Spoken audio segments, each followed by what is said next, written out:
Hi everyone, I hope you can hear me. I'm going to wait just a few minutes before we get started. There's a few more people we're expecting, but if you could type in your name in the chat so that I know who's here, that would be really helpful. And I'm going to keep everyone muted except for Tammy and I, just so that we're able to speak clearly and there hopefully won't be too much feedback, but I'll remind you later on that you're muted as well.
All right, guys, I'm going to go ahead and get started. In case anyone else signs in, we can go over any questions at the end. My name's Joni. I'm an Enrollment Services Advisor, and I want to welcome you to this information session on our MSN Nurse Midwifery and Women's Health Nurse Practitioner session. So I'll get started going through this. If you have any questions, if you could save them until the end. And if you could just use the chat option for your questions, that'd be great. Again, just to try and minimize any feedback that we might get.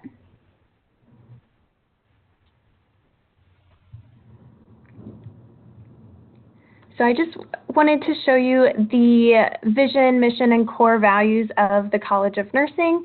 It plays into everything that we do, and so will be an important factor in your classes as you go throughout the program. So just a little piece of information for you to keep an eye on. And we are ranked in many national listings. Our one that we're most proud of is that we're top 10 for best online master's programs, which is really great. You can see all of our rankings on our website. So for the Nurse Midwifery program, Dr. Nighthaver is the program director, and she, as you can see, she has her PhD and has a lot of experience here at Cincinnati. A little bit about the program. It's designed to prepare nurses for the primary health care of women throughout their life stages. So the big difference here is that in the nurse midwifery program, students obviously can be prepared to help women throughout labor and birth, whereas in the women's health, that's not something that you'll do. So the midwifery program is sort of an all-encompassing program. At the end of this MSN program, students are eligible to sit for the Midwifery Certification Board. So you do have that certification exam available to you. We do look for students to have a Bachelor of Science in Nursing and at least 1 year of clinical experience. We do prefer some experience in labor and delivery, but it's not required. So if you don't have any direct experience in labor and delivery at the moment, but are interested in applying, if you could even just shadow a midwife or a doula or spend some time in a labor and delivery unit, that would be really great experience that you could put on your resume and also talk about in your goal statement. We have all of our courses online, but there are 2 site visits for the midwifery program. So there's one visit in the 3rd semester and then another visit in the 5th semester. So those are usually for 2 to 3 days, and you would get more information closer to the time of those site visits. Here's a sample curriculum for the program. We do have 2 different schemas available, and this is the more full-time option. So it's between 9 and 10 credits for all 6 semesters. We do year-round courses, so you would be attending summer, spring, and fall, so year-round to get done in about 2 years. For your preceptors, there are 784 clinical hours for the nurse midwifery program, and students are required to find their own preceptors. If you do have any issues finding preceptors, we have clinical site coordinators here on campus who can help you. They can give you a list of preceptors who have been used in your state or in your area before. So if you do struggle to find a preceptor, let us know and we'll get you in touch with that clinical site coordinator. We've got a breakdown of the cost of the program here. So for Ohio residents, it is $724 per credit hour, and for non-residents, it's $739 per credit hour. So total cost for the program is right around $45,000 for both. This program is eligible for federal financial aid, so that will help in paying those costs. And Tammy, I will pass it over to you for this section. Moss, and I am a women's health nurse practitioner, and I am also the coordinator of the Women's Health Nurse Practitioner Program at University of Cincinnati, and I'm very excited to be speaking with you this evening about our program. As you can see, I graduated from Drexel University with my MSN in 2004. I've been a certified nurse practitioner since 1994 and have lived and worked all over the country. I graduated with my BSN from Winona State University in Minnesota, and because of my husband and being in the military, I've practiced in California and Texas mainly, and now relocated back to my home state of Ohio. So as far as just talking with you a little bit about the women's health nurse practitioners in general. The women's health nurse practitioner is an advanced practice nurse who specializes in the comprehensive care of women throughout their lifespan. We focus on reproductive, obstetric, and gynecological health. Not only do we provide diagnostic care and treatment, but we focus on preventative health maintenance of women too. In addition, there is a strong primary care component to our practice. We address chronic health issues as well as in collaboration with physicians and other healthcare providers. We ensure every aspect of a woman's health is addressed. So we are not just so focused on the reproductive tract that we're ignoring everything else about the woman. Women's health nurse practitioners differ from certified nurse midwives in that we follow a woman throughout the lifespan in mostly a primary care environment. That is not to say that there aren't women's health nurse practitioners who do function in hospital settings.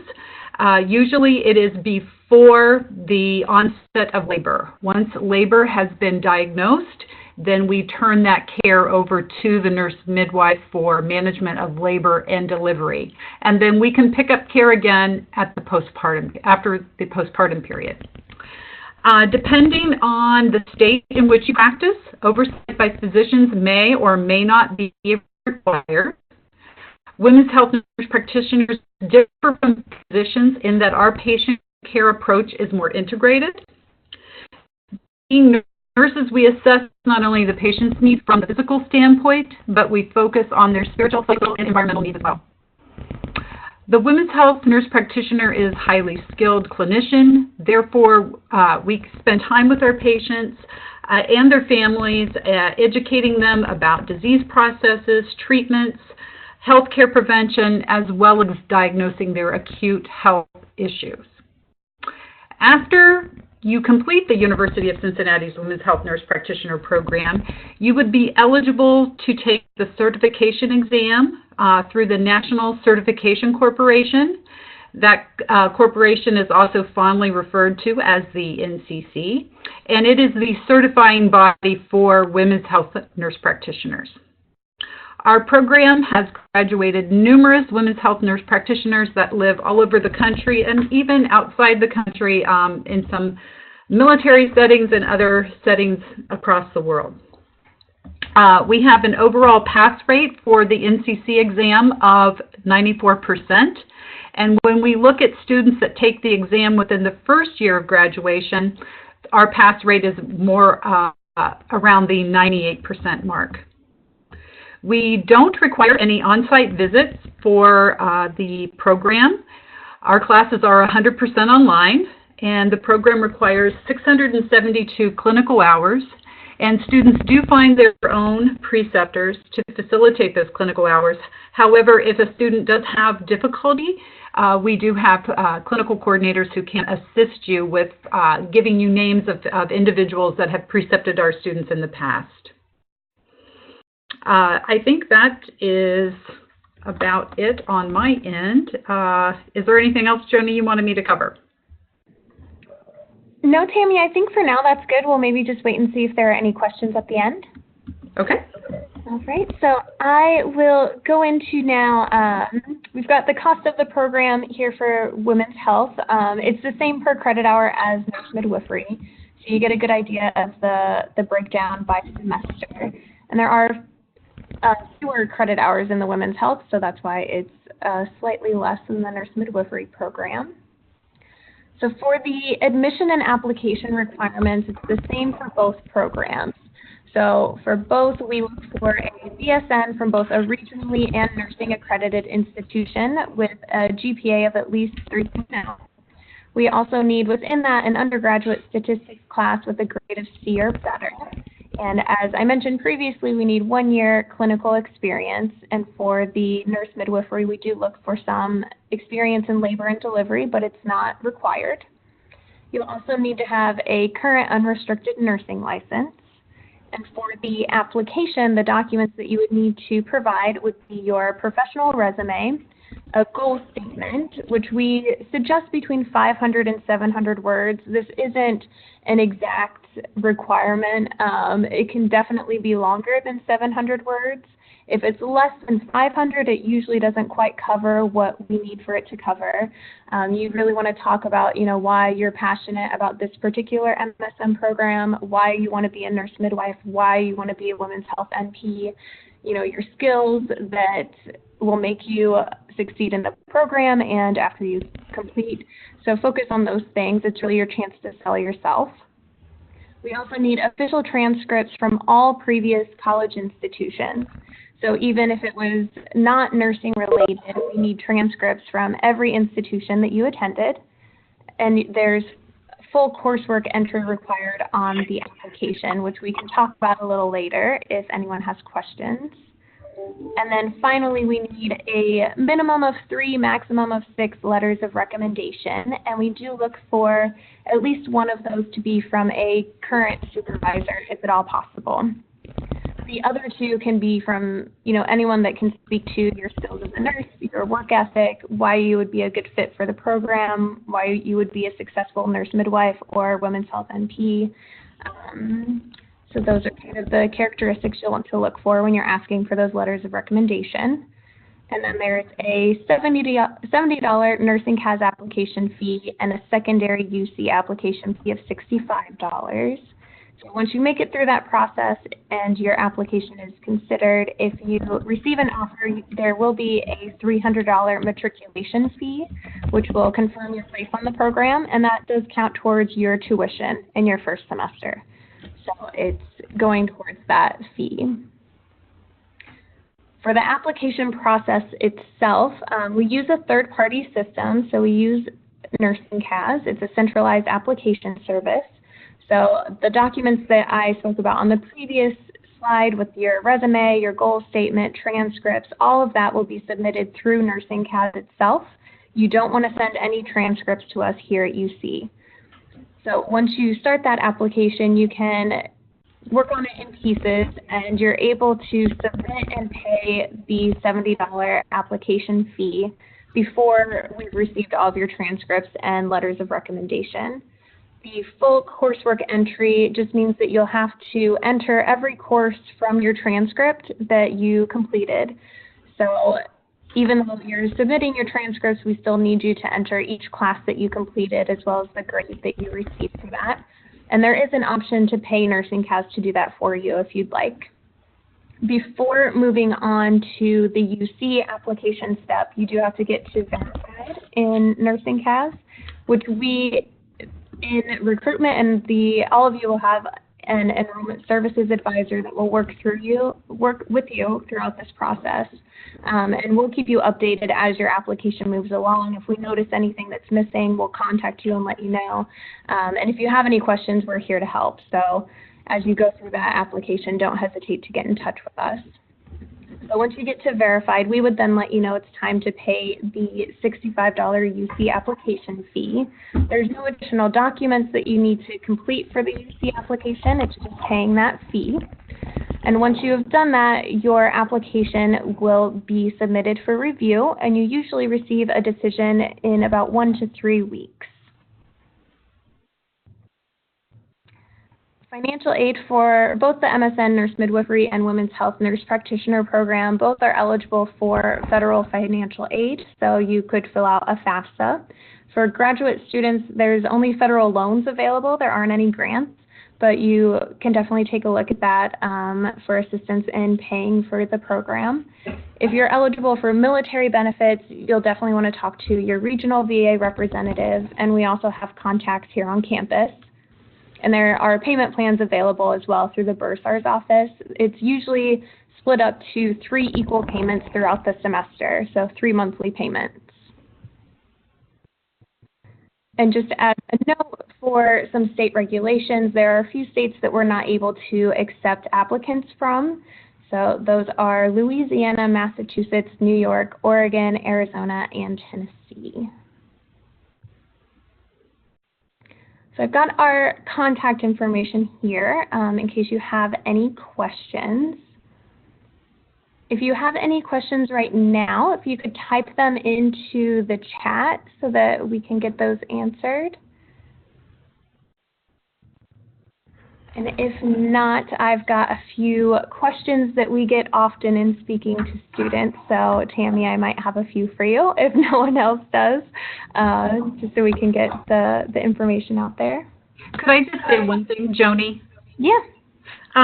What I would encourage the applicants to do, like if there's, we really look at an individual holistically. So I'm not just looking at your GPA or your science grades or your recommendations. I'm really looking at everything as a whole. And Dr. Nypaver would say the same. And let's say, for instance, you're somebody who might not have the best GPA or the best science grades. Then make sure that your recommendations are really spot on. They're really stellar, that you have individuals who can really speak to your what you've accomplished and what you're good at. Also, make sure that they're a variety of individuals, a physician, nurse practitioners, nurse midwives, a previous instructor or supervisor. Coworkers and friends, those are not as useful to us. Also, in your goal statement, if you don't have a strong women's health background, but you can tell us why you want to be in it and why, what you've done that makes you know that this is what you want to do. That really, really helps us. Make sure your writing is of an acceptable level. Make sure that your goal statements and your resume are all specific to University of Cincinnati. I've seen students who've put in other schools and forgot to edit that out when they submitted it. Just little things like that will make it an easier process for you and will make you look like a better applicant. Yeah, thanks, Tammy. That is a really good point that I didn't cover, that it is a holistic review. And I think that's really important. It's something that sets us apart. Yes, it does. So if no one has any questions, I have a few things that I hear a lot on a daily basis speaking to students. So one of those, which, Tammy, I think you've already covered this a little bit, which is great. But I think we get lots of questions about, what careers might be available after the end of the program, and even within that, what specialties people might be able to do. Sure. As far as speaking for women's health, really we're in many different settings. Private practices, private physician offices, healthcare corporation practices, community health practices, family planning, health departments. All of those sites employ nurse practitioners. Of course, it depends on the particular area you're in. And again, even I would say within the last maybe 5 to 10 years, it's become really more common for hospitals even to use women's health nurse practitioners in helping rule out labor, or kind of in that antepartum setting before the patient is in active labor, in helping manage obstetrical patients. So, I really think that, the door is wide open for a women's health nurse practitioner. And nurse midwives, they're practicing all over the country. They're delivering in hospital settings, sometimes in home settings or birth centers across the country. And they're in all those same types of practices that I mentioned as women's health nurse practitioners. They're in health departments, private practices, healthcare corporation practices, I would say all the same. Great, thank you. Another question that we can get, so our pass rates on the certification exam are really high. And is there any prep that is available to students before they take the exam? Well, in both programs, the last semester is set up very similarly. You're in a clinical practice setting, getting your acquired hours that you need. But in addition, you're also taking an integration course. And the Integration and Professional Issues course prepares the student for the professional role that they will be encountering. But in addition, it prepares you for sitting for your certification examination. And nurse midwifery, of course, is certified by a different body than nurse practitioners or women's health nurse practitioners are certified by, but it's a very similar process, and their course is geared right for that certification exam for the nurse midwives, and ours is geared towards the NCC certification exam. And most of the time, our students tell us that they really felt very prepared just from that class alone. Now, I don't discourage students from going ahead and taking some of the courses that a student can take to help prepare after graduation, and because sometimes you need that structured kind of format to study and prepare before you sit for your exam. But for instance, I had a student, I think it was just this semester, who took her certification exam within 2 weeks of graduation and emailed me and told me she passed and did great and that she felt well prepared. So everybody's an individual, and I can't say what's best for you. You know what's best for you. So if you feel like that is enough and you can take a test in 2 weeks after graduation, go for it. If you're somebody who feels they need a little bit more structure and they need a little more guidance, then I would say a structured course after graduation might not be a bad choice. And there are different corporations, different companies that provide that. Perfect, thank you. And then I think the last thing that I've got just from talking to students is there are, a decent amount of questions about the lab hours and how those are handled in an online setting, and just the general setup of classes on Blackboard. When you say lab hours, what exactly are you referring to? Are you talking about clinical hours? Because we don't specifically have lab hours in any of the specialty courses. So it's in like the health assessment course. There are some lab hours. Yeah, the directions to that are specifically in that course. And I'm going to talk. I'm not an expert in that course, and I never taught that course, so I can't speak. You can't hold me exactly to it. But my understanding is that there are certain kind of skills that you practice outside, and because this is the online course, and the on-site course, they actually have these practice sessions in a skills lab on site, but you practice these in your own home setting with an individual, I believe, that is willing for you to practice on for like lung assessment or a heart assessment.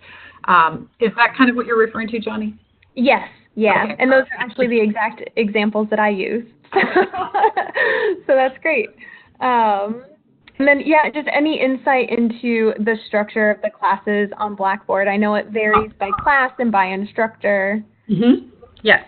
Well, our university will be is in a pilot study right now, so we may not be in Blackboard. We might be in Blackboard. I can't say for sure. But right now, for instance, my specialty courses are in Canvas.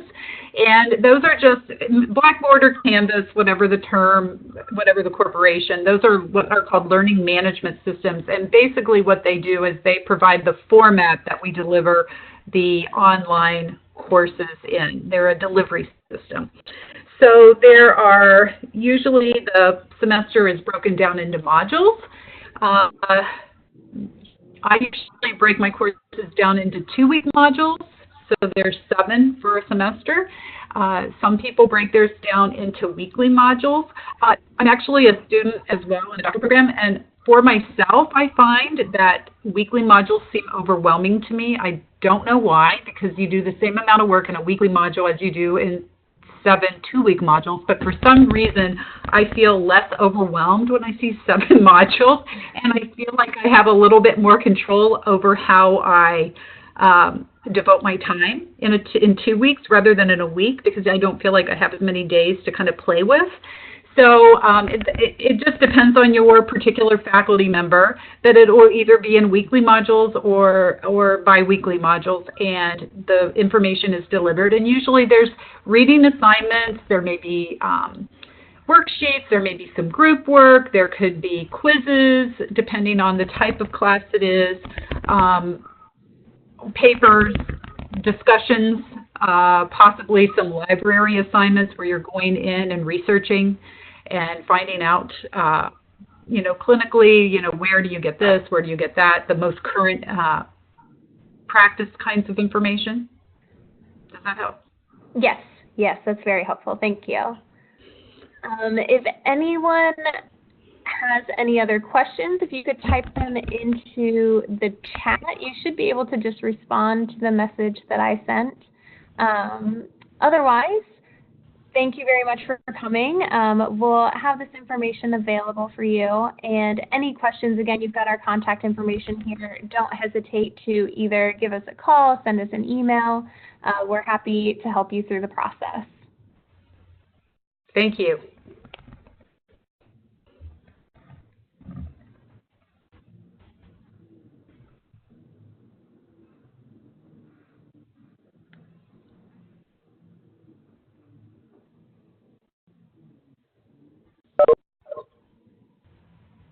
Okay, so it doesn't look like there's any questions, so we'll go ahead and wrap it up. Again, any questions you think of in the meantime, don't hesitate to reach out to us, and have a good evening.